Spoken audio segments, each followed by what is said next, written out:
এই কুরআন নিয়ে সারা পৃথিবী গবেষণা করলো, আমেরিকা করলো, ফ্রান্স করলো, ব্রিটেন করলো, জর্দান করলো, লন্ডন করলো।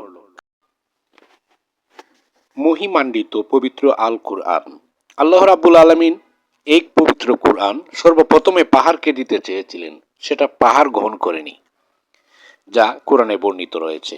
আমি কোরআন সেই আয়াতের সংখ্যাগুলো আমি ডিসক্রিপশনে দিয়ে দেব। তো এই কোরআন নাজিল করেছেন আল্লাহ রাব্বুল আলামিন সমস্ত মানব জাতির হেদায়াত এবং রহমত সব কিছুর উপরে নির্ভর করে পরিপূর্ণ জীবন ব্যবস্থা।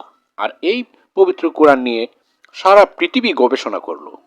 America, France, Britain, Jordan, London, তারপরে অনেকগুলো দেশ সেটাকে গবেষণা করলো। কারা কারা করলো?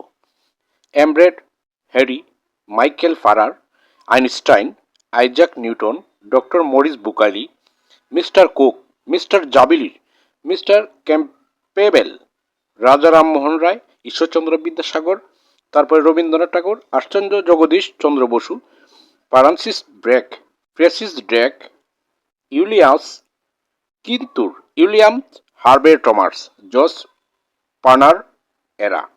তারপরে মুসলিমদের মধ্যে, বৈজ্ঞানিকদের মধ্যে আল ফারাবি, আল কিন্দি, আল রাজি, আল বিরিনি, আল জাবির ইবনে হাইয়ান, ইবনে রশদ, আবু আবদুল্লাহ আল বাগনি, আল ফারগানি, আল কুয়ারেস জমি, আল নাফিস ইবনে সিনা।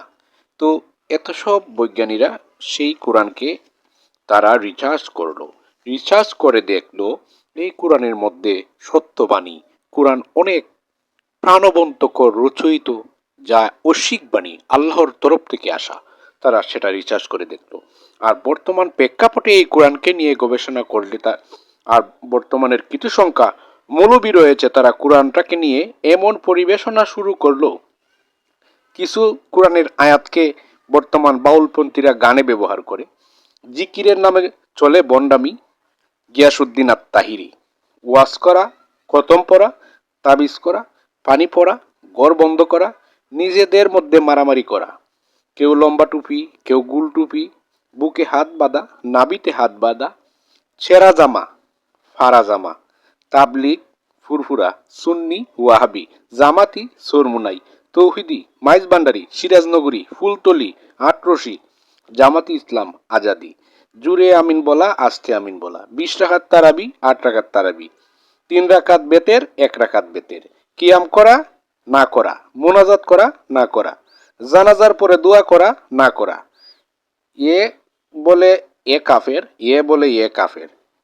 আসলে এখন বর্তমান এই ফেতনা ফেসাদের জামানায় আমরা কোন দেশে আছি, কোন পরিবেশে আছি, আর কি জীবন ব্যবস্থাকে আমরা, সঠিক জীবন ব্যবস্থাকে আমরা কোন জায়গায় নিয়ে পৌঁছে গেছি। আসলে কোরআনের মধ্যে আমরা এমন এক পরিস্থিতির মধ্যে পড়লাম, যেই মহাগ্রন্থ আল কোরআন মানব জাতির হেদায়াতের জন্য রহমত হিসেবে আল্লাহ রাব্বুল আলামিন আমাদের রাসূল পাক সাল্লাল্লাহু আলাইহি ওয়াসাল্লামের উপরে নাজিল করলেন। আর সেই মহাগ্রন্থ আল কোরআন আমরা পেয়ে আল্লাহর শুকুরগুজার করব যেই জায়গায়। আর এই কোরআনটাকে নিয়ে বিভিন্ন ব্যবসা প্রতিষ্ঠানে ব্যবসার মধ্যে দিয়ে তারা লাগিয়ে দিচ্ছে, আর মানুষকে গুমরাহি করে, গাফেল করে এই কোরআন দিয়ে তারা টাকা ইনকামের সোর্স বেছে নিচ্ছে এক এক পন্থী, এক এক পর্যায়ের লোকেরা। আপনারা কি বলেন? আসলে সেটা কি ঠিক হয়েছে? আমার জানা মতে সেটা নেই। অবশ্যই আমার কথাগুলো একটু রিয়েক্ট হবে, ভালো লাগবে। যদি গঠনমূলক শিক্ষামূলক ভিডিও পেতে চান অবশ্যই পাশে থাকবেন। ধন্যবাদ সবাইকে।